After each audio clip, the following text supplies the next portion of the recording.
So hey everyone, today we are going to solve the second problem from weekly contest 312, that is longest subarray with maximum bitwise hand.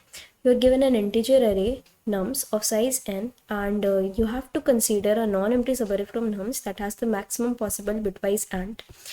In other words, let k be the maximum value of the bitwise and of any subarray of nums, then only subarrays with a bitwise and equal to k should be considered. Okay, and we have to return the length of the longest such subarray. So let's understand what the problem is saying. Basically, we will be given an array, for example this, right? So we have to output the longest subarray which has maximum bitwise and, right? We have to output, let's say it's 2332, right? Or it's 33, or it's 22. So we have to basically output its length, right? Okay, so let's see first of all the logic of the problem. So basically, if you're aware, what bitwise AND does is it basically takes two bits and operates on them, right? So let's say the combination of bits are like this, okay, and this. So basically, the bitwise AND will be 1 for this, right? For two ones, wherever there is a 0, the bitwise AND becomes 0. Okay, so I hope you know what bitwise AND is now.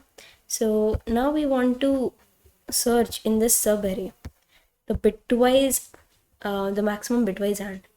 Okay, so one thing about bitwise AND that you should know is when you do bitwise AND between two numbers, for example, let's say x and y, so it is always like the bitwise AND of these two numbers will always be less than equal to the smaller of these numbers. Let's say the smaller number is x, right? It's small, it's small, so it will always be less than or equal to x.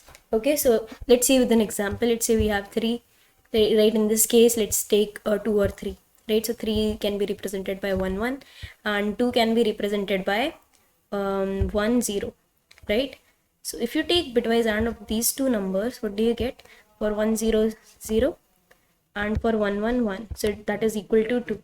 Let's take another example. Let's take 3 and 4. Okay, so let's say we have 3 and 4. So 3 and 4, 3 is 1 1, all right, and 4 is 1 0 0. So let's add another bit here to make them equal. All right, so 1 0 0, 1 0 0 and 0 1 0. All right, so we get a 0 which is also less than the smaller of the two values, right? Smaller than 3.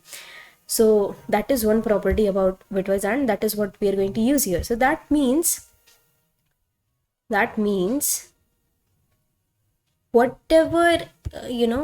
whichever subarray you choose, it will always give you smaller AND. So basically what that means is you have to choose the longest the largest of the elements, right? So the largest element is 3, but again we have to choose a subarray, not just the largest element, right? The maximum bitwise AND that you can get from an array is always the largest element. Now another thing, if you bitwise AND between identical elements, you're going to get that element only, right? So we'll get 3 if you do 3 and 3. Okay, so basically this, in this case, this will be our subarray, right? And this will the output will be 2 because we want to output the length of the subarray. Okay, let's take another test case to understand the problem well. So let's see this test case, right? So we have how many elements do we have? 1 2 3 4 5 6 7 8. Okay, so we have an array nums of 8 elements in which we have 312. So according to the logic, we have to find the largest element first. So the largest element clearly is 345 in this array. We can see, right? 345 is the largest element, but we have to return the length of the longest subarray that we can get with the maximum bitwise AND. So basically the longest subarray, as you can notice here, is this, right? This will also give you the maximum AND, but this is not the longest subarray, and subarray is a contiguous sequence, so you cannot even answer the frequency of the number 345, right? You can't even answer that. You have to search for the longest subarray, with the same element, right? So let's move on to the coding part. I hope the logic is also clear. So we've basically taken an integer f, and inside this f we are actually calculating the maximum of the array. So once we get the maximum, we have taken a variable c and we have taken a variable ans. So basically whenever we'll find basically why we have taken c1, because we are saying we have to output a non-empty subarray, right? So we have to choose at least one element, like the least length a subarray can has is 1, right?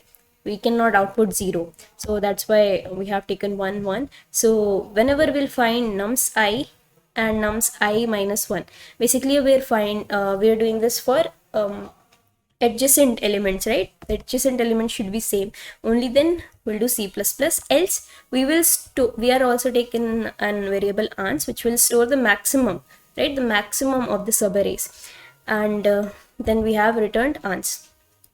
So that's how this problem has to be done. So let's submit it and see if this works. Okay, so it's accepted.